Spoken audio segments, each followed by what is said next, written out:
Good morning. All right, let's try to get through the last of this. As that sun comes up and the crows wander off. It's very beautiful. All right. I'm going to go back just a smidge so that we know what we're talking about.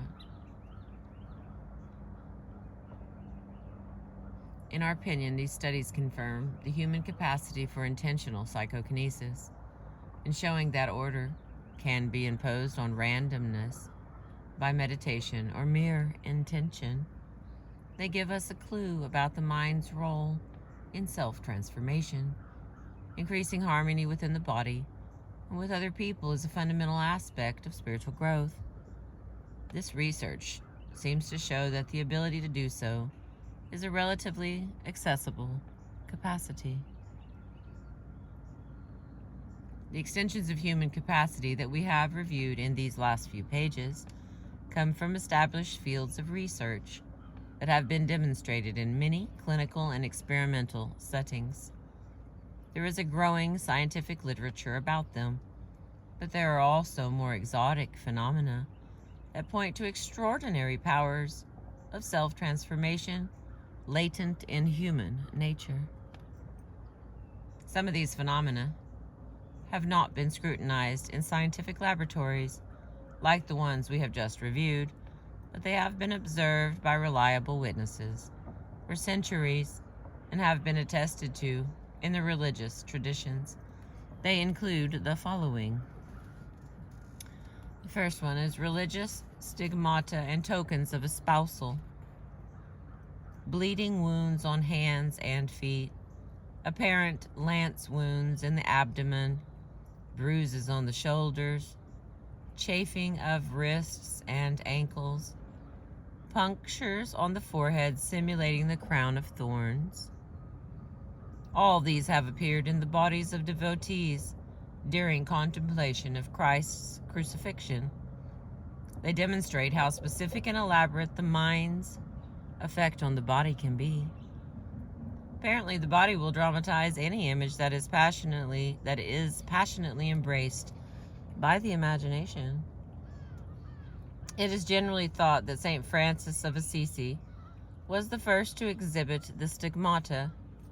Thomas de Solano, in the first biography of St. Francis, wrote, "Marks of nails begin to appear in his hands and feet. These marks were rounded on the inner side of the hands and elongated on the outer side, and certain small pieces of flesh were seen like the ends of nails bent and driven back, projecting from the rest of the flesh. So also the marks of nails were imprinted in his feet and raised above the rest of the flesh." And then that was the end. Since St. Francis, over 300 stigmatics have borne the marks of the crucifixion. Certain wounds suggest that the stigmatics imagination is influenced by his or her surroundings during the wound forming process. Catherine Emmerich from 1774, or she lived from 1774 through 1824, for example, had a Y-shaped cross on her chest that resembled the unusual Y-shaped cross on top of the church in which she prayed. Allied to the stigmata is the token of espousal, a ring-shaped modification of flesh that forms around a nun's finger as a symbol of her betrothal to Christ. At the beatification of Catherine de Riches, she lived from 1522 to 1589, and this was in 1614. Eyewitnesses described a ring on the index finger of the left hand made entirely of flesh, raised up like a ridge. A French stigmatic named Marie-Julie Jehani was studied by Dr. Imbert Gourbier, a French physician, who observed the appearance of a mystical ring i.e. a hoop of vivid red encircling the ring finger of the left hand. 20 years later, Dr. Gorbier wrote, Marie Julie's ring remains to the present day still a ring made in the fleshy tissues, like a hoop of red coral which had sunk into the skin. Like stigmata, this bodily change symbolizes a crucial event in the imaginative life of the devotee, in this case, the spiritual marriage to Christ. It is another dramatic example of the specificity with which body structures can be altered through internal processes without external intervention or manipulation. And the next one, oh lordy, Incendium Amoris and the Tibetan Tumo, Tumo. Some contemplatives exhibit an extreme body heat, Incendium Amoris, that they attribute to the warmth of their love for God. Padre Pio of Foggia, Italy, from 1887 to 1968, who was stigmatic from 1915 until his death, he had a temperature of 112 Fahrenheit at times, reported doctors who studied him.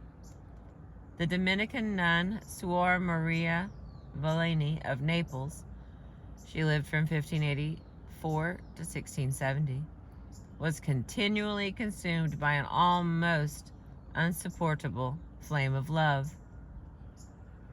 When a surgeon opened her body 9 hours after her death, smoke issued forth, and the heat prevented him from placing his hand in the abdominal cavity.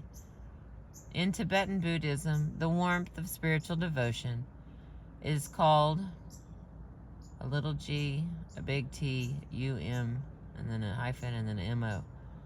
So, Jitumo, the inner fire.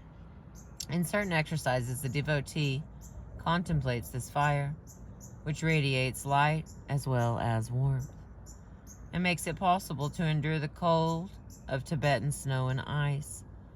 In the Sufi tradition, it is called the fire of separation. Then the saint came to take a meal, and the girl was pouring water on his hands. She noticed that so intense was the fire of separation burning in him that immediately the water would fall on his hand. It would pass into vapor. All right. And the next, bodily luminosity. Father Francis Suarez, the famous Jesuit theologian, was observed by a lay brother while encompassed in a radiant light. In the words of Jerome de Silva, I perceived that a blinding light was coming from the crucifix. This light streamed from the crucifix upon the face and breast of Father Suarez, whose body was lifted in the air 5 palms above the floor. Then the next person with a comment, Thomas A. Kempis, in a biography of Saint Ludwina of Schneidem, described some of the luminous phenomena seen about her. She was discovered surrounded by so great a divine brightness, although she always lay in darkness and material light, was unbearable to her eyes. Nevertheless, the divine light was very agreeable to her. Her cell was often so wondrously flooded by light that to the beholders the cell itself appeared full of material lamps or fires. Similar events were observed in the presence of Saint Philip Neri, Saint Charles Borromeo, Saint Ignatius of Loyola, Saint Francis of Sales, or Sales, and Romana Maharishi, a modern Indian saint. All right. And I think this might be the last one here, guys. Incorruptible after death. Some contemplatives have exhibited an apparent incorruptibility of their bodies after death. Saint Madeleine Sophia Barat, founder of the Society of the Sacred Heart, died in 1865. 28 years later, her body was found almost perfectly intact, though the coffin was partly decayed and covered with mildew. Saint Bernadette of Lourdes was buried in 1879. 30 years later, her body was exhumed during the beatification process. And here's what an eyewitness described, how they described this event. Not the least trace of corruption nor any bad odor could be perceived in the corpse. Even the habit in which she was buried was intact. The face was somewhat brown, the eyes slightly sunken. And next, the body of Premahansa Yogananda, founder of the Self-Realization Fellowship, is reputed to have been perfectly preserved 20 days after his death. In a notarized letter, Harry Rowe, mortuary director at the Forest Lawn Memorial Park in Los Angeles, wrote, "No physical disintegration was visible in his body even 20 days after death. No indication of mold was visible on his skin, and no visible desiccation took place in the bodily tissues. Physical appearance of Yogananda on March 27th, just before the bronze cover of the casket was put into position, was the same as it had been on March 7th, the date of his death." The evidence from these various fields shows that the human organism can work wonders of self-transformation. Sometimes it is tricked into assuming this power, as in the placebo effect.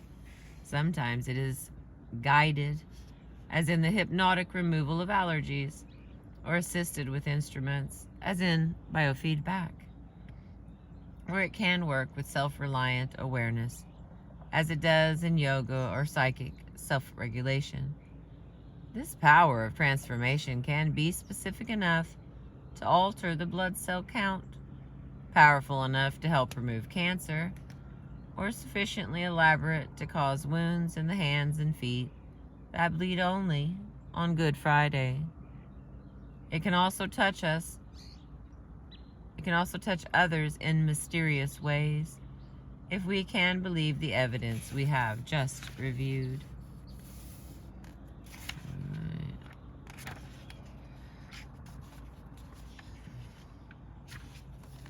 That looks like 2 more pages. Stay with me.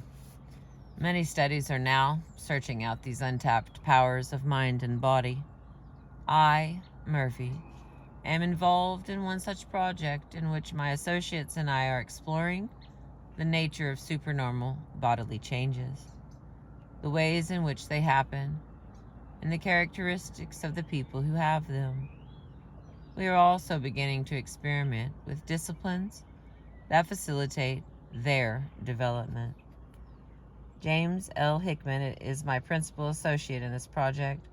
We are being helped by Dulce Murphy, Mary Payne, Rhea White, Keith Thompson, and others. For a fictional account of the possibilities we are looking at, see Jacob at Tibet by Michael Murphy. All right. To date, we have collected several thousand anecdotes involving extraordinary bodily changes like the ones described in this book, have compiled a preliminary inventory of the separate powers they seem to exemplify, such as inner seeing and inner hearing, and have studied the physical features, personality characteristics, and environmental conditions of the people to whom they happen. In the process of collecting this material, we have discovered that many people possess exotic capacities, like inner seeing. These exceptional powers, which are generally unknown to modern psychology and physical science, are often involved in the dramatic bodily changes we are investigating, and sometimes seem to mediate them. We have mentioned the distance runner, for example, who saw images of his capillaries breaking while healing sensations passed through his chest, and the bodybuilders who have vivid pictures of the muscles they are training. Another such power is a subtle internal hearing that accompanies moments of change or surpassing performance. The sounds heard in this way may be loud or faint, harsh or musical, human or unearthly. One champion bodybuilder, for example, says that he heard his muscles growing in his sleep when he was training heavily. They sounded like cornflakes being poured into a bowl. Bobby Jones claimed he often heard a melody as he approached a round of golf, and that if he swung the club to its rhythm, he would play his best game. Barbra Streisand described a similar, though more painful, kind of internal hearing in a Playboy interview. Hang on, I gotta do a little whistle button.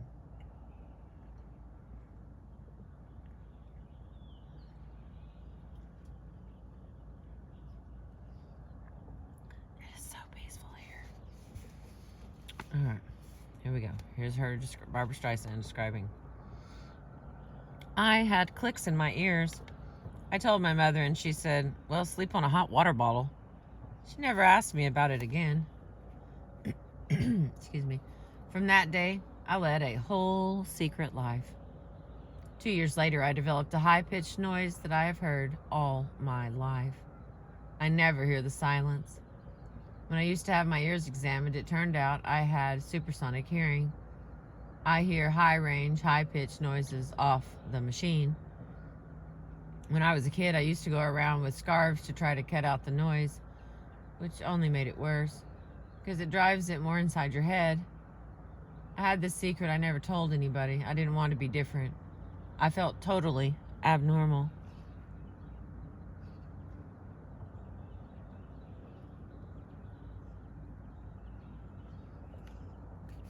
Playboy asks, how do you connect with your musical talent? Streisand replies, strange connection.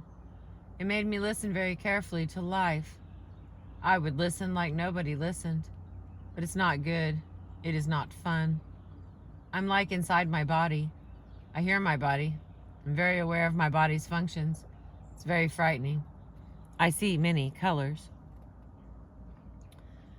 They ask, in your head? And she replies, in my eyes.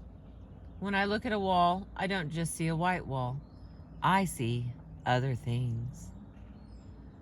Next question, textures or colors? Streisand replies, textures and colors. It's like overemphasizing the process of being alive. Playboy asks, is it like being stoned? Streisand says, I don't know. That's what people talk about. Maybe I'm stoned all the time. Subtle hearing and seeing, clairvoyant sensing or touching, and the ability to affect one's environment by a power like psychokinesis might look like symptoms of disease if they come in uninvited. Indeed, many psychotics claim they possess them. Disembodied voices or glimpses of your own insides can be profoundly disturbing. The very fact that such powers arise spontaneously in many people suggests that they are a fundamental part of human nature. The fact that they burst in upon so many of us might indicate that we are designed to use them. Perhaps these strange abilities are part of a larger awareness and capacity that is pressing to be born. Excuse me. Indeed, this is the belief of many spiritual traditions. In some schools of yoga, Buddhism, and Taoism, the aspirant is taught the meaning of subtle sounds and sights that lead to larger realms of consciousness and beauty. Such leadings, excuse me, such leadings were honored by shamans thousands of years ago. The same can be said for almost all the capacities we have looked at in this book. Nearly all of them were cultivated somewhere, at some period in the human past, and nearly all of them arise spontaneously, even in people who do not expect or do not welcome them. Apparently, they cannot be suppressed completely, even in a culture that is generally blind to their existence. Taken as a whole, they shadow forth a vast unexplored realm. Cultivated wisely, they may lead us to a new evolutionary adventure. The exploration of the mind's further reaches excuse me. The exploration of the mind's further reaches has already been joined on several fronts: research in biofeedback, hypnosis, and meditation.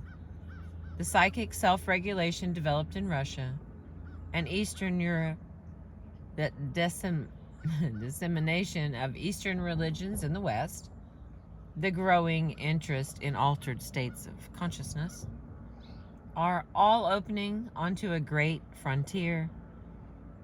We suspect that still bolder explorations will follow. Like all advances in human knowledge, these developments will have practical byproducts, we think. Ways to make education more effective, perhaps to help cure disease or to lengthen life.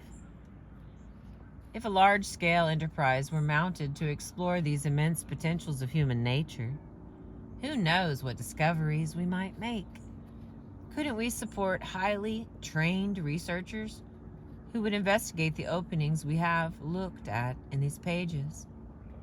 It would bring a new zest of adventure to us all, we believe, just to know that such attempts were being made. It is even conceivable that through such explorations we might win radical new insights, not only into the structure of the mind, but also into the most fundamental processes of the physical universe. The extraordinary capabilities in sport that we have presented in this book are probably only a glimmer of what human beings can achieve. We simply do not know the limits of long-term research into these phenomena. But if the pattern we have seen so often in human history holds, every new plateau of knowledge and mastery will reveal further vistas to engage those of us who want to explore the limits of the human spirit. And that is the end.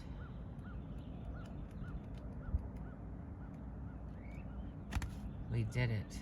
All right, I'm going to show you this book again, in case you're run out and get it. Be like, there's that book. You just find it on a shelf somewhere. Hallelujah. We did it. I appreciate you. Thanks for letting me read another book to you. We have completed this one, and I have a request to read one, but I can't find it. I mean, I had it to read it, and then I like books. Let's just put it that way. I like all the books. So I have a little shelf with all the ones that I've read so far. Sometimes I can remember how many. Sorry. Thank you for being with me. I appreciate you.